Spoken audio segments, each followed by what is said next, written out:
Saúde, amada igreja, na paz do Senhor. Os nossos irmãos que estão online conosco, os irmãos podem tomar o assento.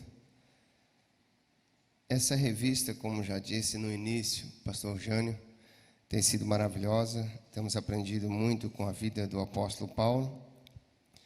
E semana passada falamos sobre o chamado de Paulo. Ele entendeu o seu chamado, entendeu o preço que Deus já tinha apresentado para ele, na pessoa de Jesus, assim que o chamou lá na estrada, caminho de Damasco, e disse que ele iria aprender o quanto valeria sofrer por amor a Cristo, aquele que era o perseguidor de muitos. Mas hoje nós vamos ver o porquê que o apóstolo Paulo focava tanto na sua mensagem como Cristo e o Cristo crucificado. Como diz o nosso texto áureo, escândalo para os judeus, loucura para os gregos. A verdade prática na nossa revista vai dizer que o Cristo crucificado, ele é o centro da mensagem da cruz e a encarnação da verdadeira sabedoria para a salvação. Até que nós entendamos a verdade do porquê precisamos deste Cristo crucificado, temos dificuldade de entender a nossa própria salvação, o caminho que Deus preparou para que pudéssemos ser salvos, e muitas pessoas até nem entendem, como disse o nosso pastor Edivaldo, na última terça-feira, ele está falando sobre esse mesmo tema, a verdade do Evangelho. Ele falou que muitas pessoas não entendem por que o Evangelho é boa nova, e do que nós precisamos ser salvos. Tem muitas pessoas que dizem, você já é crente, você já é salvo? Mas salvo do quê? Do que eu sou salvo? Muitas pessoas não entendem a necessidade desta salvação do pecado, ser salvo de nós mesmos, para que possamos nos encaixar no plano de Deus para a humanidade. E a revista de hoje vai falar sobre a mensagem do apóstolo que tinha sempre centrado na pessoa de Cristo e na sua mensagem como o crucificado e o ressurreto. E nós precisamos entender que o apóstolo Paulo, como a nossa própria revista vai nos apresentar aqui, ele começou os seus escritos mais ou menos 20 anos antes do primeiro evangelho ser escrito. Quando a gente fala do evangelho, o evangelho segundo Mateus, o evangelho segundo Marcos e segundo Lucas e João, o texto que nós temos dos evangelhos, principalmente o de João, foi escrito em mais ou menos 30 a 40 anos depois das cartas de Paulo. Então ele foi o primeiro escritor do Novo Testamento.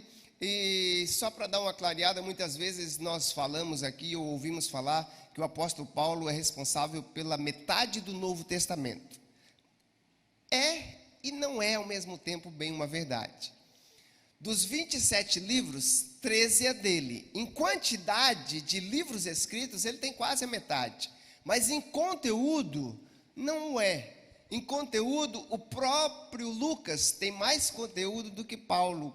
Só em 2 livros que ele escreveu, o Evangelho segundo Lucas e o livro de Atos, tem mais texto do que as cartas. Mas as cartas de Paulo são a base teológica do Novo Testamento. O próprio escrito de Lucas e o próprio escrito dos evangelhos se basearam muito naquilo que o apóstolo Paulo escreveu, pois ele mesmo disse que ele não recebeu de carne ou sangue, mas foi o próprio Jesus que revelou para ele. A semana passada a nossa irmã Tânia falou muito bem do período dele no deserto, aonde ele ficou recebendo as revelações do Senhor, e ele mesmo diz que muito daquilo que ele recebeu, as pessoas talvez não teriam entendimento, e ele não o revelou tudo. O próximo slide, nós vamos ver aqui os objetivos. Vamos só passar para frente aí. Os nossos objetivos dessa aula: destacarmos então que a centralidade da pregação de Paulo é a pessoa de Cristo e este crucificado, e elencar as expressões chaves da doutrina de Paulo: o Cristo crucificado, o Evangelho de Deus, o Evangelho de Cristo e o Cristo ressurreto. E ainda pontuar os efeitos que esta mensagem traz e faz na nossa vida. O próprio apóstolo Paulo, em Romanos capítulo 12, no versículo 2, ele vai dizer que não devemos nos conformar com o mundo, mas deixar que a nossa mente seja transformada pela palavra de Deus. A palavra de Deus, que é o próprio Cristo. A Bíblia diz que o verbo se fez carne. E nós temos um conhecimento maior do verbo vivo através do que ele deixou escrito para nós. E no texto bíblico, para a leitura em classe, como já começamos a nossa aula com um pouquinho de atraso, não vamos fazer a leitura toda, mas vamos pontuar. Se você quiser acompanhar, está aí em 1 Coríntios, do capítulo 1, o 18 ao 25, o capítulo 2, do 1 ao 5, no versículo 21, ele diz assim, olha, como que nós vemos que a sabedoria de Deus, que o mundo não conheceu a Deus por meio da sabedoria deles, mas aprouve a Deus salvar os crentes pela loucura da pregação. Através do conhecimento humano, eles não conseguiram ter o conhecimento de Deus, mas ele diz, através da loucura da pregação, uma mensagem simples, Deus se revelou e nos mostrou o que o apóstolo Paulo diz que era o mistério, que estava o quê? Oculto. Os antigos não conseguiram entender. Deus revelou a Saulo no caminho de Tarso, e ele teve um esclarecimento, mesmo que com os olhos físicos fechados, ficou cego. A Bíblia diz que o quê? Os seus olhos espirituais foram abertos, e no mesmo instante, ele entendeu quem era aquela luz que apareceu para ele, e ele então disse, Senhor, o que queres que eu faça? O que o Senhor quer que eu faça da agora para frente? E Deus dá instrução a ele esperar, e aí então depois o Senhor se apresenta a ele, e ele já começa a levar esta mensagem, porque era do intuito de Deus fazer com que através da pregação do Evangelho, as pessoas chegassem ao conhecimento do plano eterno de Deus, o plano que Deus sempre teve para a nossa salvação. E aí no versículo 25 ele vai dizer, porque a loucura de Deus é mais sábia do que os homens, e a fraqueza de Deus mais forte do que os homens. E aí no capítulo 2 ele vai dizer, eu nunca propus trazer para vocês uma mensagem cheia de sabedoria humana, mas eu vim trazer para vocês, senão o Cristo e este crucificado, mesmo em fraqueza e em temor e tremor, eu vim até vocês, mas as minhas palavras não eram de persuasão, querendo convencer vocês, mas levar vocês ao conhecimento da verdade, porque o próprio João já registrou o que Jesus Cristo tinha falado há mais ou menos 15 anos antes, que era o quê? Quando vocês conhecerem a verdade vos libertará.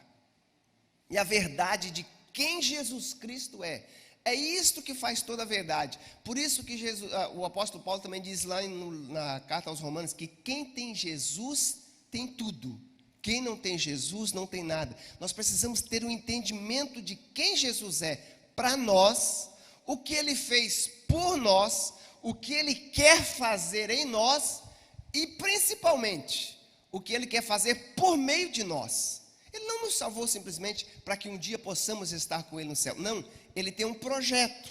E o projeto dele é o quê? Que nem todos se percam, mas que todos sejam salvos. E como que essas pessoas vão alcançar o conhecimento da verdade? Através de mim, através de você. Quer seja com o microfone ou falando às outras pessoas em praça pública, quer seja com o nosso testemunho, quer seja o meio que Ele preparou para as nossas vidas, devemos estar atento. O próximo slide nós vamos tentar apresentar algumas respostas a estas perguntas, que é o que a revista nos apresenta. Por que a cruz era considerada uma loucura? A mensagem da cruz é uma loucura. Hoje nós cantamos um hino e nós até gostamos. Sim, eu amo a mensagem da cruz. Nós gostamos de falar da cruz com orgulho, porque entendemos o que Cristo fez na cruz por nós. O que significa a palavra evangelho? E o que a mensagem da cruz nos ensina quando Jesus Cristo disse: qualquer um de vocês que quiser vir após mim, o quê?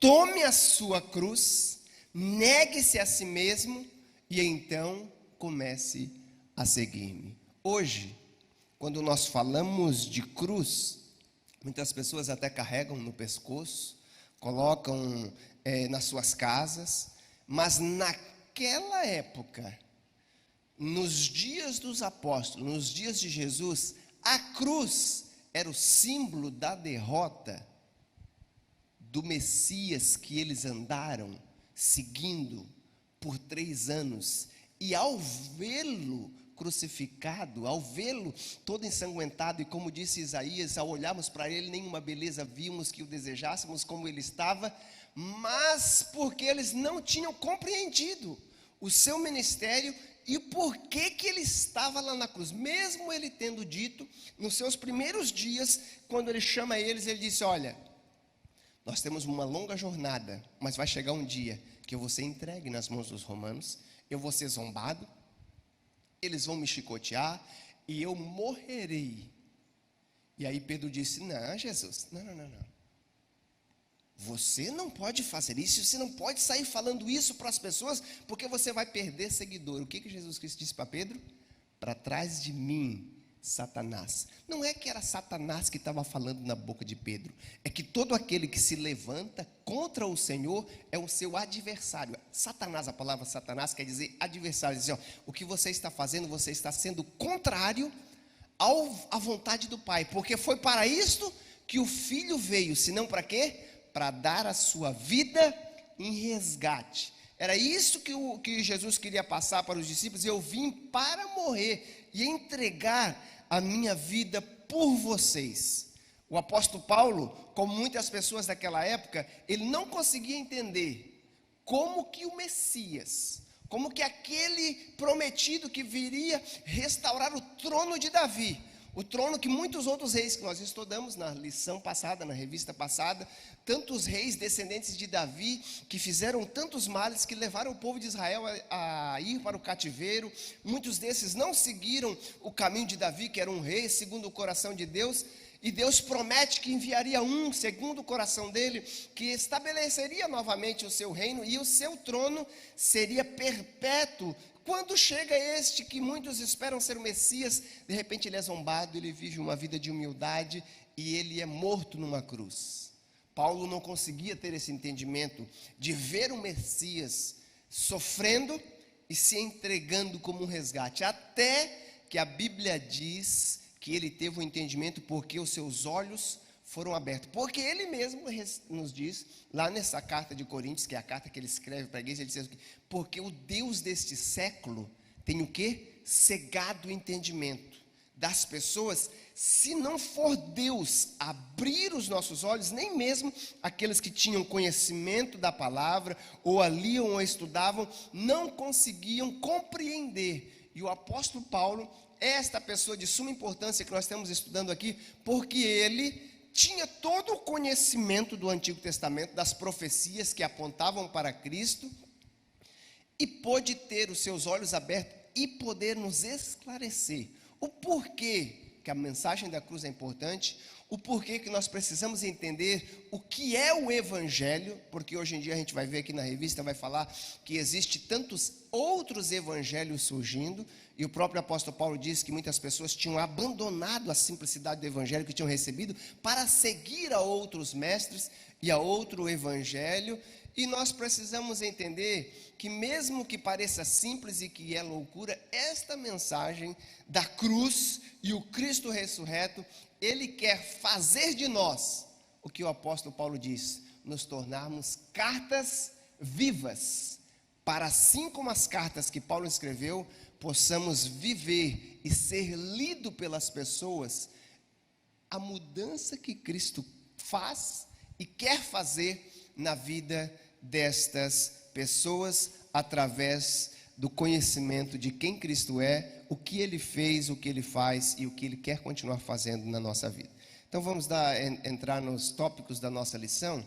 E o primeiro tópico é a centralidade da pregação de Paulo, que era focada na mensagem do Cristo crucificado, né? A pregação de Paulo e o Cristo crucificado. E aí, aquilo que nós já tínhamos falado, que as suas cartas, elas são baseadas na fidelidade do ensino de Cristo e lançaram o fundamento para toda a doutrina bíblica que veio após Paulo. A doutrina é o ensino baseado na verdade da palavra. E se tem uma coisa que o apóstolo Paulo repete, desde a sua primeira carta até as suas últimas palavras, que ele ensina a Timóteo lá da prisão, é o que? Entenda que existe um só mediador, um só Senhor, um só corpo, um só evangelho, uma verdade que nós precisamos levar a todas as outras pessoas, que é o quê? A revelação, abrir os olhos daqueles que estão cegos, para que eles possam ver a sua condição e o que Cristo já fez por nós. É o que Paulo fala nas 3 vezes que ele registra a sua conversão. Ele diz que Deus abriu seus olhos e os enviou o quê? Para abrir os olhos daqueles que estavam cegos, mostrar o caminho e dizer-lhes que somente através de Jesus Cristo e o que ele fez na cruz do Calvário é que podemos ter o quê? Acesso ao Pai, acesso àquela comunhão que Adão tinha lá no jardim do Éden. Quando ele pecou e Deus teve que o separar do jardim, a Bíblia diz que ele colocou uma espada flamejante, uma espada que guardava a árvore da vida. E a Bíblia diz que aquele que comesse da árvore da vida continuaria a ter vida para sempre. Mas eles estavam em pecado e Deus não queria que o homem vivesse eternamente em pecado, então ele protege daquela árvore para que ele não vivesse eternamente em pecado e já coloca em processo o seu projeto, que a Bíblia diz que antes da fundação do mundo o cordeiro já estava preparado, daquele que tomaria o lugar do homem. E aí nós precisamos entender aquilo que o apóstolo Paulo fala. Cristo morreu crucificado. A centralidade da mensagem do apóstolo Paulo e da Bíblia é que Cristo foi crucificado não simplesmente como muitas pessoas dizem, olha, ele foi um grande mestre, e aí como na sua mensagem ele desafiou as autoridades judaicas, ele desafiou as autoridades romanas, chegou uma hora que eles não suportaram mais, o prenderam, o julgaram mesmo com testemunhas falsas e o condenaram, mas não foi bem assim. A Bíblia diz que o próprio Jesus Cristo disse na semana anterior, a minha vida ninguém toma, senão eu a entrego. Eu a dou para poder tomar e para que aqueles que entendam a verdade do que eu estarei fazendo na cruz, possam ter vida, possam ter esse entendimento. Por isso que no versículo 24, ele diz assim, ó, mas para os que são chamados, aqueles que entendem o chamado de Deus para a salvação, tanto judeus como grego, nós pregamos a Cristo, o poder de Deus e a sabedoria de Deus, o poder de Deus para a nossa salvação e aquilo que Ele tem para as nossas vidas. E aí nós precisamos entender que Jesus Cristo morreu na cruz, na verdade, de uma forma substituta. E é isso que nós precisamos entender sempre. Muitas pessoas olham, tem algumas igrejas que até tem uma cruz com um Cristo ainda pendurado nela, todo ensanguentado, seminu, e as pessoas ao olhar para ele choram por aquilo que estão vendo. Mas a Bíblia diz que nós precisamos entender que eu era quem deveria estar lá. Você, nós, porque ele morreu pelos nossos pecados. Foi eu, foi nós, foi por nossa causa que ele estava lá tomando o nosso lugar. Aquele que não tinha pecado se fez pecado por nós. Por isso que o próximo tópico da lição vai dizer que a palavra da cruz é a loucura da pregação. Para os judeus eles não conseguiam entender porque era uma afronta. Como que o nosso Messias pode estar numa cruz? Olha só, ter a cruz como centro da mensagem cristã era uma afronta não só para os religiosos, mas para os filósofos, porque eles só conseguiam ver Jesus como um fracassado, que não conseguiu levar a sua mensagem, que estava sendo executado. Mas próprio Jesus Cristo disse que ele estava o quê? Dando a sua vida por nós. Ele era uma oferta. Lembra quando Deus falou para o povo de Israel, olha, por causa dos seus pecados, para que eu possa estar no meio de vocês. Uma vez por ano, vocês farão o processo da expiação. Vocês pegarão um animal, um cordeiro, sem mancha. Vocês apresentarão ao sumo sacerdote. Ele vai inspecioná-lo para ver se ele pode ser oferecido em sacrifício. O sumo sacerdote colocava a mão sobre o animal e a mão sobre a pessoa que trazia o sacrifício, e ele dizia: os seus pecados são transferidos para o animal. E a inocência, por isso tinha que ser um animal perfeito, um animal sem defeito, a inocência daquele animal era transferida para a pessoa, e o animal morria no lugar da pessoa, como apontando já para aquilo que Cristo faria por nós. Assim como quando o povo de Israel estava no Egito, e a Bíblia diz que o anjo da morte passaria, e toda a casa haveria morte. O anjo da morte levaria o primogênito de cada casa, e o povo de Israel foi liberto naquela noite, e a Bíblia diz que eles foram libertos pelo quê? Pelo sangue do cordeiro que estava nos umbrais das portas. Quando o anjo passava ali, o que o anjo da morte entendia? Tem sangue, aqui já houve morte. Não é que ele não quis entrar porque ele não matou, o povo de Israel era um povo especial. Não, Deus disse: olha, já houve morte, o cordeiro já morreu, para que o primogênito dessa casa possa viver. Assim eles foram salvos pelo sangue do cordeiro, pelo que Cristo fez por nós. Jesus Cristo, ele não foi executado, ele se ofereceu como uma forma substituta por nós. Da mesma maneira, a Bíblia diz que o sumo sacerdote, olhando para Jesus, João fala que ele, não entendendo, nem estava reconhecendo o que estava falando, mas ele estava profetizando a verdade de Deus. Ele diz: olha, se nós deixarmos este Jesus continuar, vai haver uma revolução tão grande, e os romanos não vão gostar dessa multidão seguindo Jesus, nós vamos perder os nossos direitos, vai causar grandes problemas aqui em Jerusalém. É preferível que nós pegamos este mestre da Galileia, que está fazendo tantas obras, e nós o entregamos para as autoridades romanas para que ele morra. Melhor um morrer do que todos perdermos o nosso direito. E a Bíblia diz que João registra, ele não estava entendendo, mas ele já estava profetizando o que aconteceria. E como Jesus era o nosso cordeiro, o nosso sacrifício no nosso lugar, a Bíblia vai nos dizer que ele foi o quê?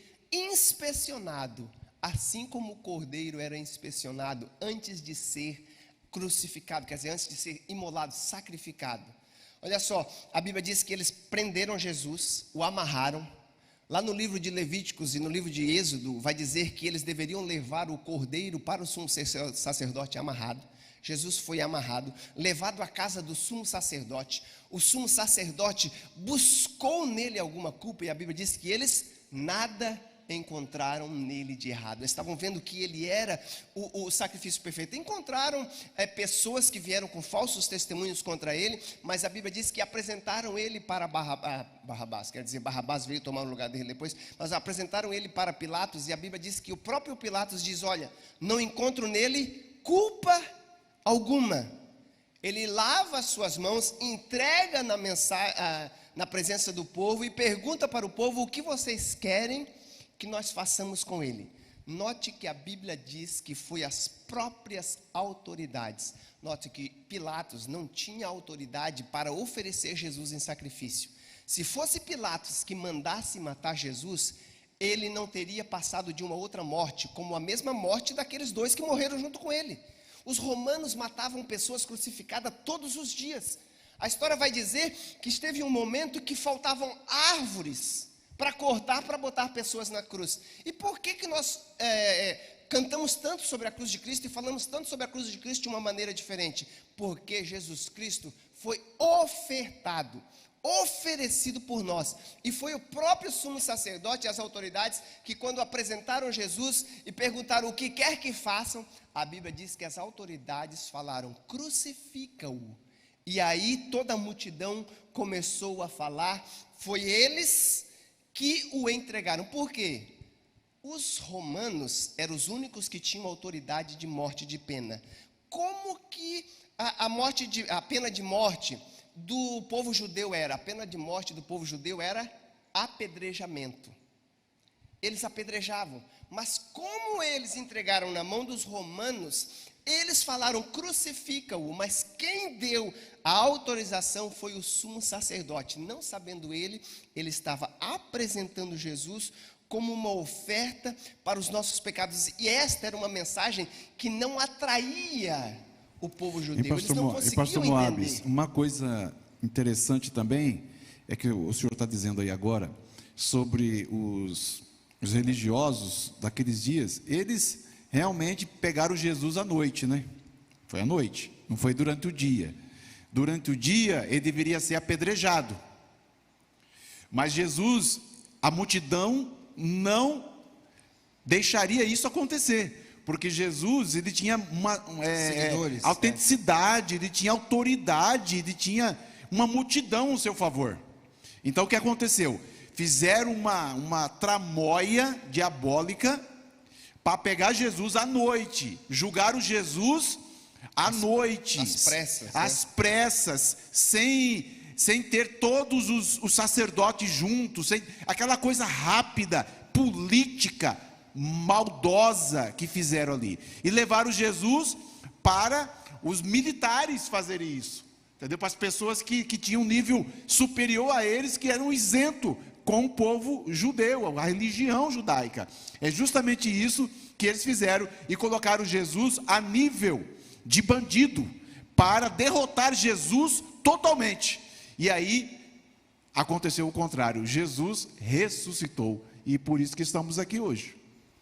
Mas é esta a parte central da pregação de Paulo, falando que Jesus tomou o nosso lugar. Mas por isso que a Bíblia vai dizer que essa mensagem é loucura, porque nós não conseguimos entender esta mensagem e a verdade do Evangelho, se não revelada pelo próprio Cristo. Olha o que o apóstolo Paulo fala no capítulo 2 de 1 Coríntios, no versículo 14, ele diz assim, ao homem natural, ele não aceita as verdades do Espírito de Deus, porque são loucura para ele não consegue entendê-la. Apenas quem é espiritual consegue avaliar e corretamente discernir o que diz o Espírito de Deus. O povo daquela época, eles estavam, como disse o próprio Paulo, 2 Coríntios capítulo 4, versículo 4, o Deus deste século, o Deus deste tempo, Satanás, cegou o entendimento para que as pessoas não o entendessem. Olha o que o apóstolo Paulo fala na segunda carta de Coríntios, ele diz assim, até mesmo Satanás, o diabo, se ele soubesse que ao crucificar, ao mandar matar Jesus, ao influenciar as autoridades judaicas, as autoridades romanas, ele estava cavando o seu fim, ele não teria feito. Mas ele mesmo não conseguiu entender o plano que Deus tinha para a vida da humanidade. Por isso que o nosso próximo ponto, ele vai dizer assim, olha, para os judeus e para os gregos, era uma loucura para eles terem esse entendimento. Por quê? Porque a mente humana não consegue entender as coisas de Deus. Mas o próprio Deus, em Isaías 55, esse texto, depois os irmãos podem ler em casa, ele vai dizer assim, os caminhos de Deus são mais altos do que os nossos caminhos. Os seus planos estão além do nosso entendimento. Nós não conseguimos ver lá na frente. Ele usa aquilo que nós não conseguimos entender de uma maneira simples para nos trazer a verdade daquilo que ele tem para nós. Os judeus, eles queriam sinais, eles queriam que Jesus fizesse tantas coisas, e Jesus tinha lhes dado muitos sinais. Jesus disse, vou dar para vocês senão um sinal de Jonas. O que aconteceu com Jonas? Jonas morreu, foi lançado ao mar, para que toda a multidão do navio fosse salva. Jesus está dizendo, assim como Jonas morreu para que o povo fosse salvo, eu também vou ter que ser lançado. Assim como Jonas passou 3 dias e 3 noites no ventre do grande peixe, o Filho do Homem também vai passar 3 dias e 3 noites no ventre da terra, mas depois ele vai ressurgir com uma mensagem. O que aconteceu com Jonas? Olha, a própria história de Jonas é uma mensagem da verdade do Evangelho. Jonas saiu do ventre do peixe e veio com uma mensagem simples: arrependei-vos. Porque se vocês não mudar de vida, vocês irão morrer, o Senhor irá pesar sua mão sobre vocês. E a Bíblia diz que aquela cidade o quê? Arrependeu-se. O que que houve? Houve grande salvação. Esta é a mensagem do Evangelho, que Jesus Cristo ressuscitou e veio nos apresentar a mudança, porque Ele veio nos mostrar algo que é diferente do que as pessoas querem. O que que as pessoas querem? O que que os judeus queriam? Eles queriam um espetáculo, não muito diferente do que muitas pessoas querem hoje em dia. Espetáculo, querem sinais, querem milagres visíveis, tantas coisas. Já os gregos, eles desejavam de uma mensagem filosófica, argumentativa, algo lógico, e eles não conseguiam entender a mensagem de Jesus, simples, direta, sabe? O Deus do Antigo Testamento, que é o próprio nosso Senhor Jesus, no Antigo Testamento, ele se apresentava de uma maneira gloriosa, com muitos sinais, e com tudo aquilo que ele fez, o povo não conseguia entender a sua mensagem. E aí, Deus se apresenta encarnado, simples, andando pelas estradas da Galileia, empoeirando o seu pé, e agora ele ia comer na casa de Pedro, e lá ele via a sua sogra enferma, ele curava do seu mal. Ele caminhava pelas estradas de Cafarnaum, todos o que ele via, ele tocava, ele curava, ele estava próximo, ele estava mostrando a realidade daquilo que ele queria fazer na vida dos homens, trazê-los de volta a um relacionamento com o Pai. Jesus Cristo veio de uma maneira totalmente diferente daquilo que eles esperavam, mas o apóstolo Paulo diz: a mensagem deste Cristo que toma o nosso lugar é aquele que vem preencher todas as necessidades da alma humana. Enquanto a sabedoria humana e todos os ensinamentos e estudos procuram trazer com muita eloquência algo que venha nos satisfazer, não preenche o vazio que há no centro do nosso ser, porque é somente Jesus, somente a pessoa de Deus que pode preencher o vazio do nosso coração. Pode colocar o próximo slide? Certo momento, Jesus Cristo... Pastor Moabs, antes do senhor entrar nessa parte, mas é uma coisa, vamos fazer uma reflexão aqui com os irmãos. O mundo até hoje, por mais que existe o quê? No Brasil é 40 milhões de evangélicos? 20, 40? Menos, e o mundo? Deve ter aqui 1 bilhão de cristãos, evangélicos ou não, foge mais de memória, mais ou menos isso. Mas as pessoas até hoje, a maioria do mundo, a maioria das pessoas do mundo, são 7 bilhões de pessoas. E esse evangelho é pregado, né, praticamente quase em totalidade no mundo inteiro, por mais que existem lugares que não se prega o evangelho. Mas assim, de uma maneira de dizer para os irmãos, até hoje, essa mensagem é pregada e ela não é aceita da forma que precisaria ser aceita. E as pessoas continuam negando esse poder do evangelho. É incrível que o ser humano, como Paulo teve essa revelação, é igual um dos grandes evangelistas, teólogos que estiveram na reforma, e disseram o seguinte, que eu estava procurando Deus, mas descobri que Deus que estava me procurando. Então Deus sempre está procurando o ser humano, mas as pessoas correm. Paulo estava perseguindo a Jesus, e as pessoas hoje lutam contra Deus, luta contra as pessoas achando que está lutando a favor de Deus. Não, está na contramão. E o mundo até hoje, irmãos, falam de Deus, falam que estão protegendo as coisas de Deus, mas está totalmente contramão. As pessoas até falam do evangelho, falam de Deus, mas não está mais como precisaria estar. E hoje é o dia da reforma protestante. Preciso ressaltar isso aqui. E Paulo trouxe isso, né, irmão pastor Moabs? Esse princípio do evangelho, ele chama o evangelho de Deus. Não só de Jesus Cristo, o evangelho de Deus. As pessoas acham que estão falando de Deus, mas na verdade não estão falando realmente do que precisa ser falado.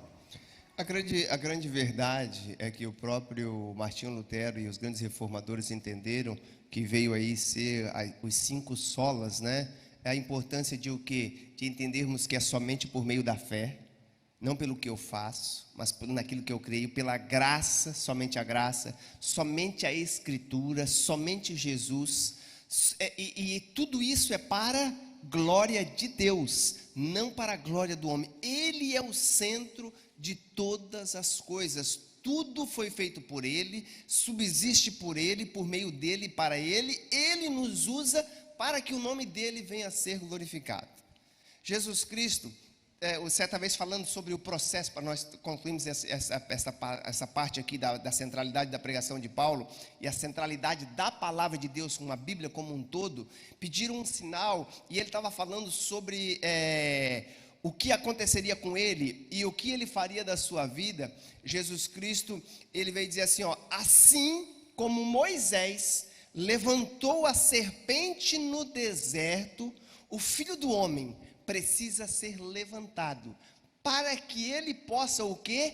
Atrair todas as pessoas para ti. Os irmãos lembram da história das serpentes abrasivas no deserto? O povo desobedeceu e falou que não queria mais seguir a vontade de Deus e tudo que Deus tinha, porque eles estavam com saudade do Egito e cansados de andar no meio do deserto, porque estava longe daquilo que Deus tinha prometido, a terra prometida, e eles tinham que passar por tantas dificuldades, mesmo Deus tirando água da rocha, mesmo Deus mandando maná, mandando codornizes e tantas coisas, o povo queria voltar. E aí o povo disse, olha, nós não precisamos de Deus. A Bíblia diz que Deus simplesmente retirou a sua proteção por alguns momentos daqueles que estavam no deserto, e as serpentes abrasivas começaram a entrar no meio do povo, e a Bíblia diz que o povo começou a morrer. E aí o povo clamou e disse, Senhor, tenha misericórdia de nós. E a Bíblia diz então que Deus mandou Moisés construir uma serpente de bronze, bater nela, colocar numa haste, numa cruz, e levantar, e todo aquele que olhasse para a serpente era curado. O que Jesus estava querendo dizer com que, assim como ele foi levantado, assim como Moisés levantou, aconteceria? O que fez com que as pessoas fossem curadas? Quando Moisés levantou a serpente, ao olhar para a serpente, eles tinham que lembrar que foi a desobediência deles que fez com que as serpentes pudessem entrar, a proteção de Deus foi tirada. Jesus Cristo disse assim como quando eu ser levantado e as pessoas reconhecer que eu estou tomando o lugar delas, o pecado dele é que está naquela cruz. Quando nós entendemos isto, que Cristo morreu por minha causa, foi pelos meus pecados, ele diz, eu vou atrair muitos a mim, porque é isso que eu quero fazer, eu quero trazer salvação, eu quero trazer restauração para as pessoas, porque para que eles não pereçam, para que eles possam alcançar o poder de Deus, que pode salvar o ser humano de si mesmo, dos seus males, e possa viver um relacionamento com Deus e ter tudo aquilo que o Pai me enviou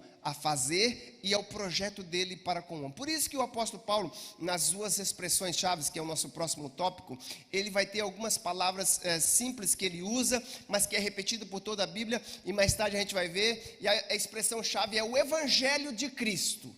O que é o Evangelho de Cristo? Por que ele especifica de Cristo? Como o pastor Jânio falou, também ele vai falar do Evangelho de Deus, a gente vai ver aqui.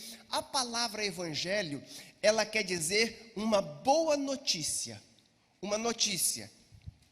Quando o Senhor chegou ao nascimento de Jesus, os anjos apareceram lá no deserto, onde estavam os pastores cuidando das ovelhas, que deveriam estar lá no local onde Jesus estava nascendo. Elas saíram para que Jesus pudesse nascer e estar lá naquele local, na estrebaria. A Bíblia diz que o anjo aparece e disse, olha, eis que tenho boas novas de salvação para vocês. Lá na cidade de Davi, nasceu Jesus o Salvador. Ele veio trazer salvação. As boas novas, a palavra que está ali na nossa tradução, boas novas de salvação para vocês, eu tenho um evangelho, uma notícia que vai ser anunciada para vocês, que vai trazer uma grande mudança na sua vida. Este evangelho, ele é muito mais do que apenas uma boa notícia de salvação de Cristo, porque através de Cristo e o que ele fez por nós, por ele tomar o nosso lugar, é este poder divino e dinâmico que vai atuar em nós para gerar esta mudança e esta salvação. o evangelho aqui na nossa revista vai dizer que essa palavra ângelo, que é o anunciador, é aquele que leva a nova, e a palavra, esse prefixo ev quer dizer boa, essa boa anunciação, essa boa nova, esse evangelho de Jesus Cristo é o quê? É a boa nova de que o salário do pecado é a morte, mas alguém veio tomar o seu lugar.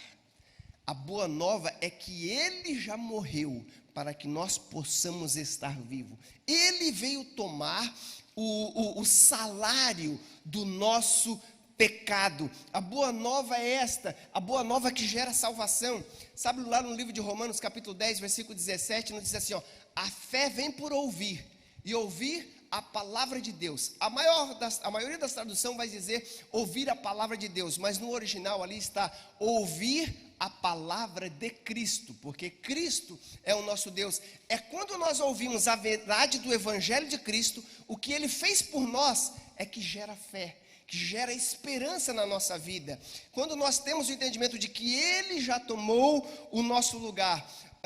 O evangelista tão renomado do século passado, Billy Graham, ele disse assim, o evangelho não é só uma boa notícia, ele é a melhor notícia.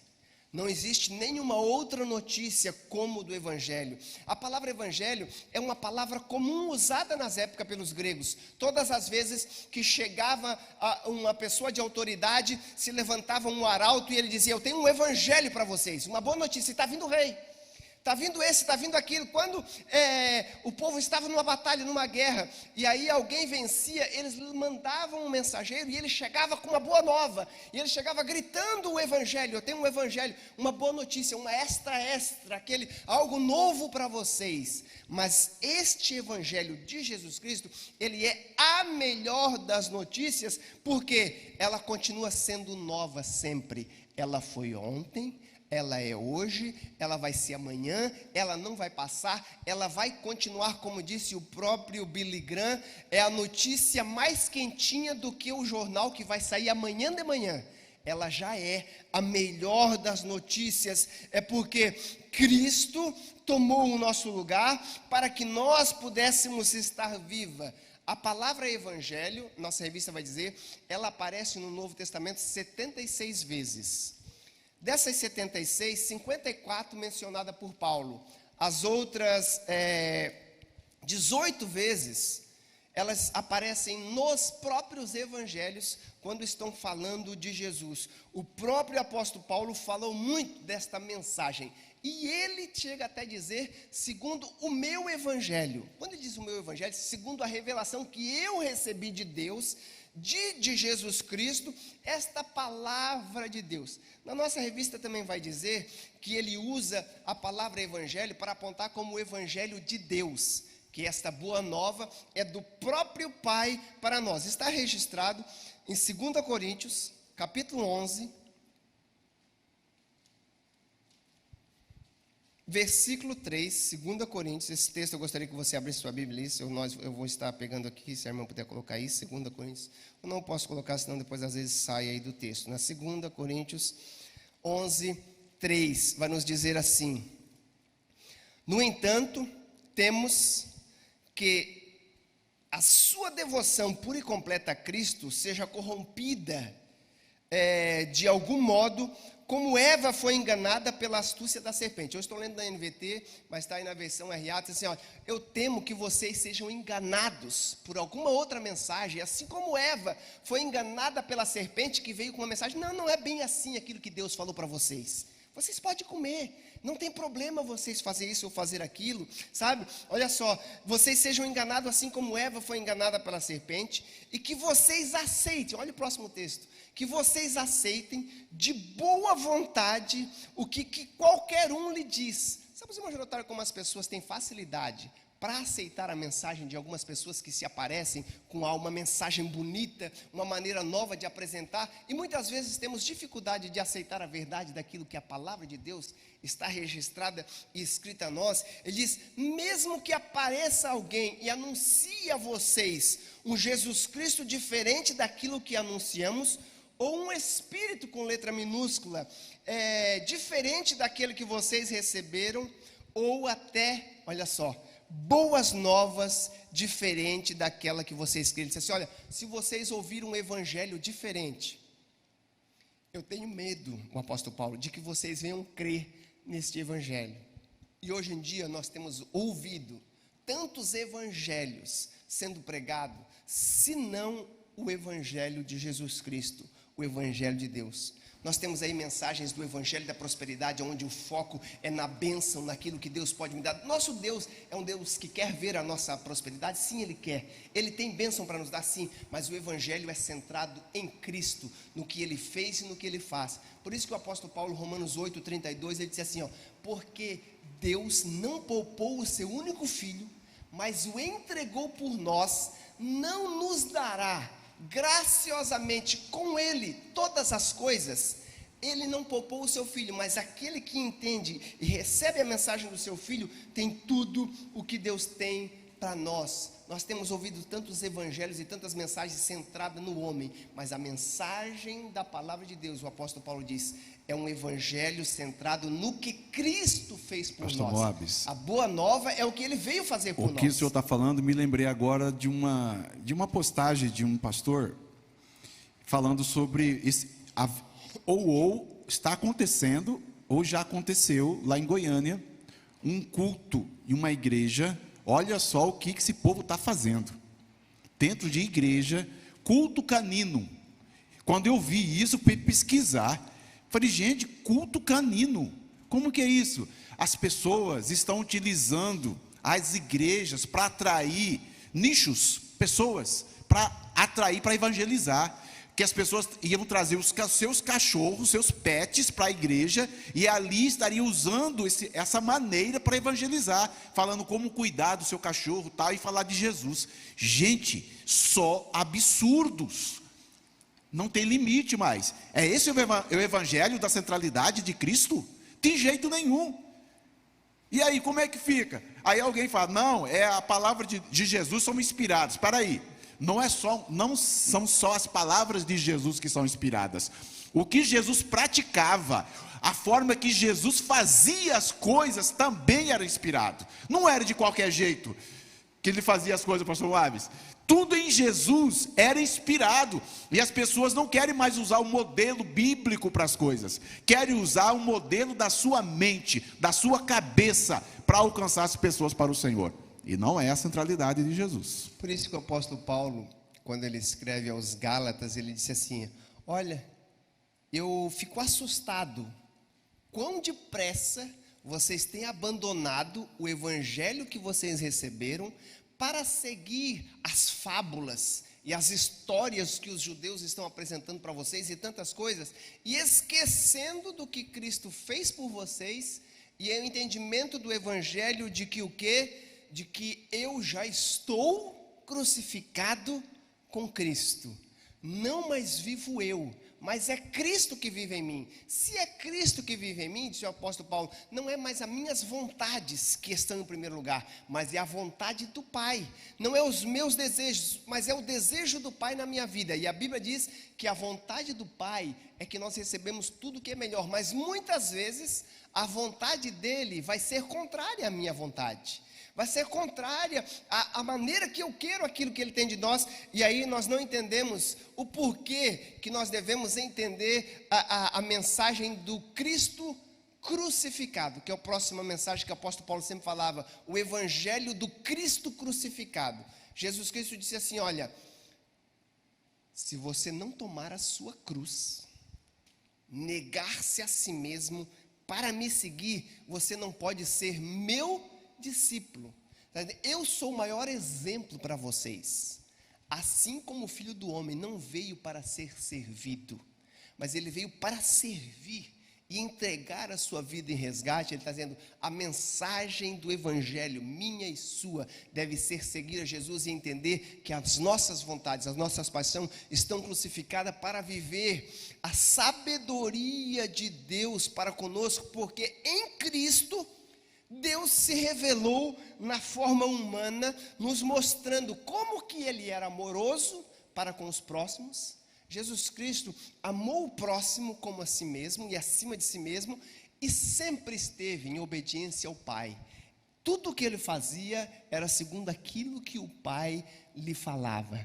Por isso que a Bíblia diz que na cruz, Jesus cumpriu toda a lei, toda a justiça de Deus. Na cruz, ele horizontalmente tomou o nosso lugar e disse: eu amo a todos vocês, eu quero incluir todos vocês. Mas na cruz, ele disse: Pai, a minha vontade talvez seria que o Senhor tirasse de mim esse cálice, mas não seja feita a minha vontade, seja feita a tua.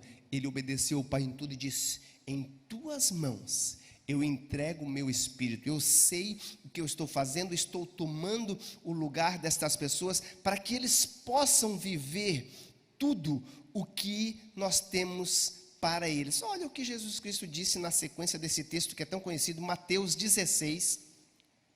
Quando Jesus Cristo está falando com os discípulos e dando as instruções da sua morte, e quando Pedro diz: não, Jesus, não faça isso.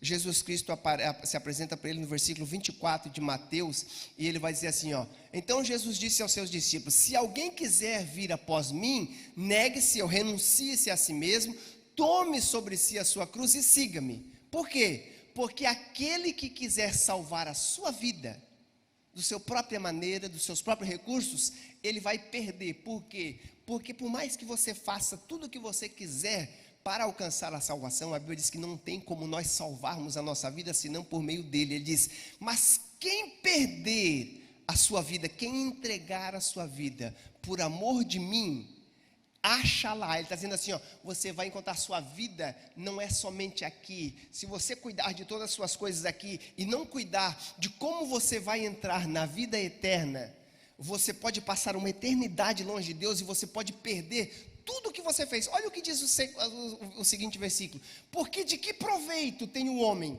ganhar o mundo inteiro, ganhar tudo ao querer fazer a sua vontade e perder a sua alma? Note que agora ele troca. Mesmo que nas traduções sempre está falando ali a palavra vida, alma, espírito, agora ele fala assim, perderá a sua alma, a sua essência, aquilo que nós somos. O que dará o homem em recompensa da sua alma? Você pode ter uma vida muito boa, com todos os prazeres e com tudo aquilo que talvez a carne deseja, mas o grande risco é você não entender o que Cristo fez por nós e o que Ele quer nos ensinar. E o apóstolo Paulo tenta bater nessa tecla de que o que? Nós precisamos viver a verdade do Evangelho, que parece ser loucura. É uma loucura que o ser humano não consegue entender, mas ele diz: na loucura de Deus está a sabedoria que nós não conseguimos entender, que é quando perdemos a nossa vontade. O pastor Edivaldo gosta de falar muito disso. Nós recebemos a salvação de Deus. E a revista vai dizer assim, o tema da expiação dos nossos pecados é o que deve ser pregado e ensinado nas nossas igrejas. O que Cristo tomou, Ele tomou o nosso lugar para morrer por nós, e nós precisamos viver uma vida agora crucificada com Cristo. Não mais a minha vontade. Eu preciso, como disse Martinho Lutero, eu preciso pregar o Evangelho para mim mesmo todos os dias. Eu preciso continuar morrendo dia após dia, se necessário, aceitar Jesus todo dia, dizer: Senhor, hoje eu quero a sua vontade e não a minha. Por quê? Porque o próximo texto que o apóstolo Paulo falava muito era do Cristo ressurreto. Ele disse assim, olha, Jesus morreu, mas Ele não só morreu pelos nossos pecados, Ele ressuscitou para nos dar vida. E no capítulo 15 de 1 Coríntios, ele vai falar muito sobre essa a verdade da ressurreição. Ele desceu às profundezas do inferno, tomou a chave da morte, a chave do inferno, e veio nos trazer vida, porque Ele veio cumprir, segundo as Escrituras, tudo aquilo que estava escrito do que Ele precisava fazer por nós. Na cruz, o apóstolo Paulo vai dizer, na cruz, Jesus Cristo demonstrou o amor e o preço dos nossos pecados. Era a morte. Ele diz, não tem outra maneira, sem derramamento de sangue, não há remissão de pecado. Precisa você entregar a sua vida. Para receber uma outra vida, qual que é o preço de uma vida? É outra vida. E se nós entregássemos a nossa vida, não teríamos como alcançar. Por isso que Jesus Cristo toma o nosso lugar e Ele veio entregar o nosso. Ele veio mostrar, olha, o preço da nossa salvação foi o Cristo, o Filho de Deus, tomar o nosso lugar. Mas na sua ressurreição, ao apresentá-lo ressurreto, Ele estava nos mostrando o poder e a esperança da vida eterna. Ele estava dizendo, olha, eu morri, mas eu ressuscitei. Você morreu para o mundo, para viver comigo, e agora eu tenho uma nova vida para dar para você. Não é a mesma vida que você vivia antes, é uma vida acima dos desejos da carne, é uma vida que venha se alinhar com a vontade do Pai. Depois que Jesus Cristo ressuscitou, o apóstolo Paulo vai dizer o quê? Que foi-lhe dado um nome que está acima de todo nome. E quando nós estamos em Cristo e tudo o que nós pedimos, crendo nele, segundo a sua vontade, ele diz que o Pai está pronto para fazer. Na ressurreição de Cristo, nós vemos o poder de Deus, assim como na vida de Cristo o trouxe de volta à vida, ele nos dá vida para podermos viver acima do pecado, acima daquilo que tem nos tentado afastar de Deus.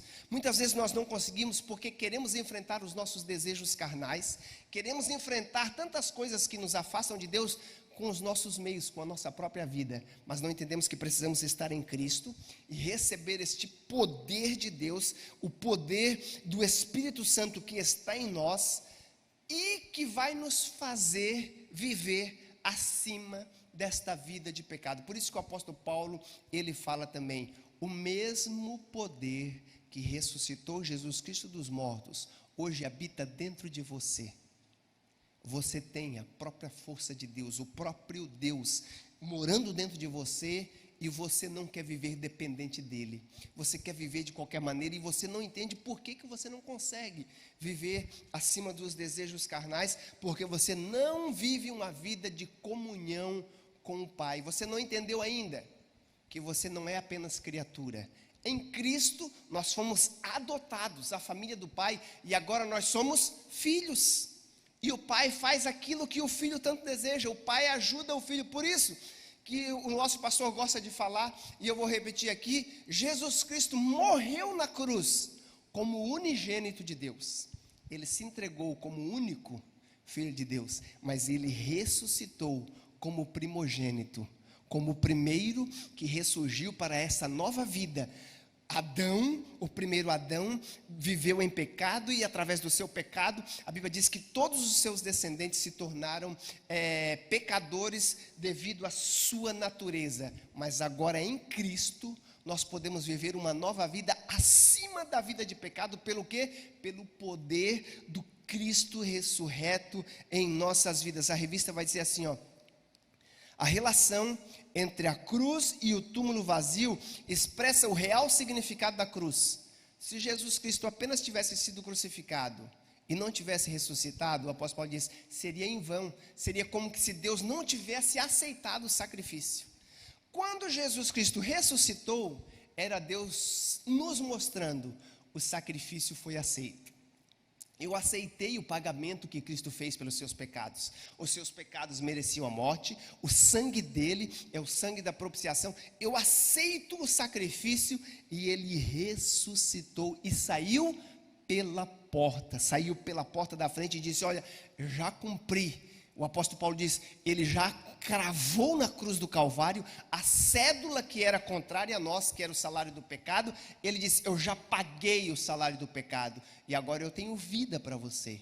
Eu tenho vida para você, mas você precisa estar em mim, você precisa estar apegado a mim. Por isso que o tempo passa muito rápido, mas a nossa lição, ela vai concluir falando de os efeitos da mensagem da cruz, o efeito de entendermos a importância de estarmos em Cristo, a importância de estarmos envolvidos em Cristo, para podermos viver uma vida no poder de Deus. Precisamos estar em Cristo.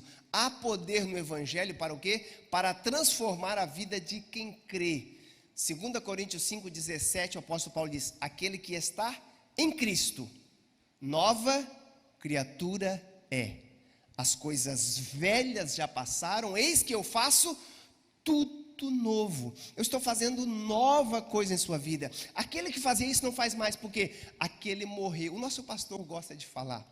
Todo batismo, se você já participou de um batismo e já viu o nosso pastor falando, ele gosta sempre de falar assim, pastor Jânio. Ele diz, olha, quando aquele seu amigo vier falar com você, depois que você passar pelo batismo, você tem que falar para ele, entender que você, aquele seu velho eu, ele não está mais vivo. Quando ele vir convidar você para ir para a balada, para ir para as bebedeiras, para ir para cheirar uma coca, para fazer tantas coisas que desagradam a Deus, ele diz assim, olha, aquele velho Jânio já morreu.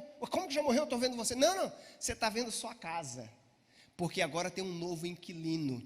Aquele antigo Moabes morreu com Cristo, mas agora ressuscitado dentro dele, tem um novo poder que o leva a fazer coisas que o velho homem fazia que desagradava a Deus. Agora se fez novo e agora o quê? Eu mentia, não minto mais. Aquele que roubava não rouba mais. Aquele que fazia isso, fazia aquilo, não faz mais. Porque dentro dele tem uma nova força que opera para a salvação. A revista vai dizer assim, ó, a manifestação do poder ativo de Deus em nossa vida nos leva a querer fazer o que Jesus Cristo faz.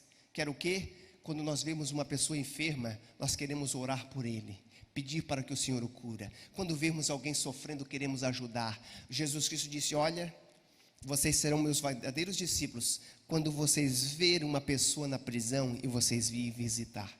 Quando vocês verem uma pessoa com fome e vocês dar de comer. Quando vocês verem uma pessoa nu e vocês vestirem, vocês estarão fazendo aquilo que me agrada. Por isso que Romanos 10:17 vai dizer que a fé vem por ouvir e ouvir a verdade de Deus, e esta verdade de Deus, ela vai trazer a salvação em nossa vida. Por isso que o apóstolo Paulo diz também em Romanos 12:2, que ao deixarmos a verdade de Deus nos transformar, não da maneira que o mundo tenta nos envolver, e querer que nós encaixamos na forma dele, mas deixar que a verdade do evangelho mude a nossa maneira de pensar, nós vamos entender o que Deus tem para nós, que é a novidade de vida, e vamos poder então o que? Experimentar a boa, perfeita e agradável, note, que é a vontade de quem? De Deus. Não é boa, perfeita e agradável minha vontade. Não, a boa, perfeita vontade de Deus para a minha vida, é aquilo que Deus tem para transformar. Então, a viver na vida do poder de Deus é viver uma vida nova, uma vida de mudança. Não que eu consiga, como nosso pastor gosta de dizer, não que eu sou bom, que eu sou melhor que alguém, não, é pela graça e pelo poder de Deus, a mensagem dele fez vida em mim, fez guarida, por isso que eu preciso me alimentar dele, por isso que eu preciso comer da palavra, eu preciso estar vivendo dele para que essa vida de transformação seja contínua, sabe? Nós fomos salvos, estamos sendo salvos e seremos salvos por completo. A salvação era tríplice, o Senhor nos santificou, Ele nos justificou. Se estamos em Cristo, a Bíblia diz que Deus olha para nós, Ele não vê os nossos pecados, Ele vê o que Cristo fez por nós. Mas mesmo assim, estamos caminhando num processo de santificação, num processo de melhora. Mas Ele diz, vai chegar um dia em que seremos glorificados e haveremos de ser como Ele é. E aquilo que Ele tem para nós vai ser completo. E esta vida, ela só vai alcançar aquilo que o próprio apóstolo Paulo fala, que é de glória em glória, de vitória em vitória. Assim como Moisés, cada vez que ele se apresentava na presença de Deus, ele voltava com o seu rosto brilhando, porque estava na presença de Deus. Mas quanto mais tempo ele passava longe da presença de Deus, a Bíblia diz que a glória ia baixando e ele chegava até a tirar o véu. A princípio ele precisava colocar um véu de tão forte que era, e assim é a nossa vida. Quando estamos próximos de Deus, as pessoas conseguem ver esta vida de Deus na nossa vida, pelo poder que opera em nós. E esta vida, o próximo tópico vai dizer que é uma vida que gera em nós humildade. O que é humildade? Humildade é dependência de Deus. É quando eu entendo que eu nada tenho. Ter Jesus como nosso exemplo nos constrange a viver uma vida humilde. O próprio apóstolo Paulo diz, olha, aquele que era o rei da glória, se esvaziou-se de si, de tudo que tinha, veio, tomou a forma de servo, sofreu até a cruz, morreu por nós, para nos atrair a Ele, e Ele diz que nós devemos viver esta vida, porque esta vida de humildade, esta vida de dependência de Deus, nos leva à honra, nos leva a vivermos aquilo que Deus. Aquela pessoa que está sempre preocupada consigo, e acha que ele é mais do que ninguém, ele não entendeu ainda, que nós não somos nada, sem Deus na nossa vida, e que nós não conseguimos fazer as coisas sozinhos. Ninguém consegue viver tudo sozinho que você tem para fazer na sua vida. Você precisa um do outro. Deus olhou para Adão num lugar perfeito, que a Bíblia diz que Deus criou o jardim do Éden, era um lugar perfeito. E Ele olhou e disse: não é bom que o homem esteja só. Eu vou fazer uma adjuntura. Ele precisa estar em comunhão, e nós precisamos viver uma vida de comunhão com as pessoas. E o poder de Deus nos leva a viver uma vida de humildade, independente da nossa posição social, independente de todas as bênçãos que Deus nos dá. Olha o que diz Provérbios 15 e 33. Eu acho que esse está ali no texto. O temor do Senhor é a instrução da sabedoria, e diante da honra vai a humildade. Quando tememos ao Senhor, Ele vai nos dando sabedoria, nos instruindo, e à frente da honra vai chegando a nossa humildade, dizer assim: olha, antes da honra, nós precisamos ser humilde, entender a nossa posição, fazermos tudo que foi nos dado, e aí no momento certo, seremos honrados. Viver uma vida de humildade é reconhecer a nossa miséria, de que nada somos. E aí Deus diz: aquele que entende, bem-aventurado os mansos e humildes de coração, porque eles herdarão a terra.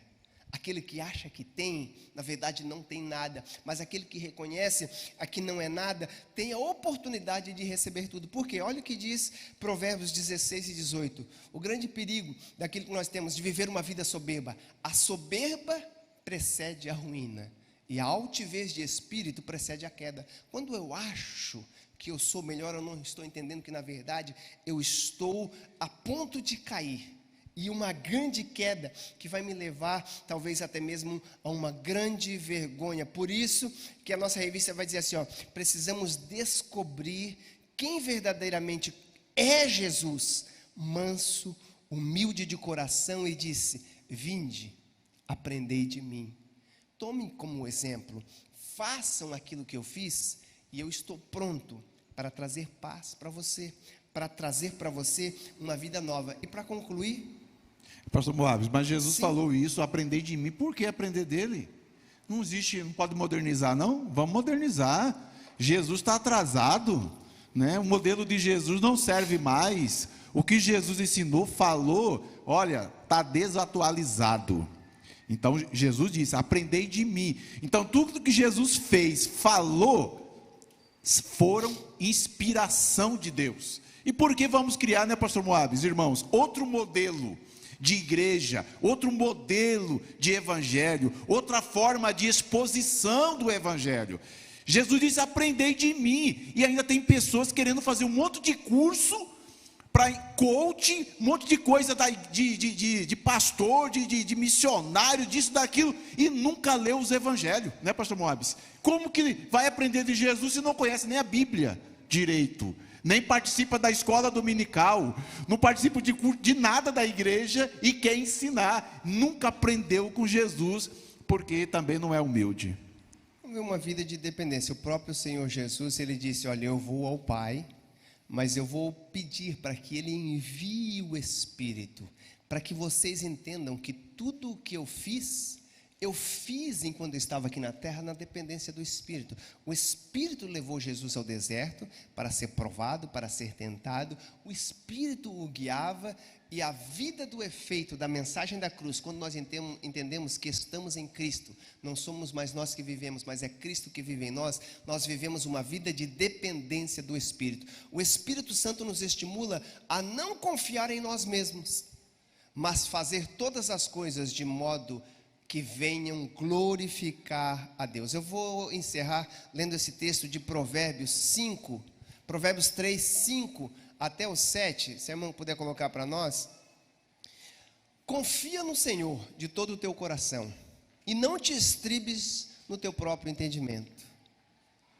Reconheça quem? Reconheça Deus em todos os teus caminhos, e Ele endireitará as tuas veredas. O próximo, não sejas sábios aos teus próprios olhos, antes, tema o Senhor e aparta-se do mal. A nossa revista vai dizer que precisamos entender a importância de dependermos de Deus e do que Ele tem para as nossas vidas. A nossa conclusão é que nós podemos tirar de tudo isso, o último slide vai dizer que a mensagem da cruz, ela salva, cura, liberta o pecador, mas ao mesmo tempo revela-nos uma vida de poder, de humildade e de dependência do Espírito para vivermos tudo o que Deus tem para as nossas vidas. Que Deus abençoe a vida dos irmãos e que podemos aprender com Paulo a importância de termos uma vida centrada em Deus e tudo o que Ele tem para nós,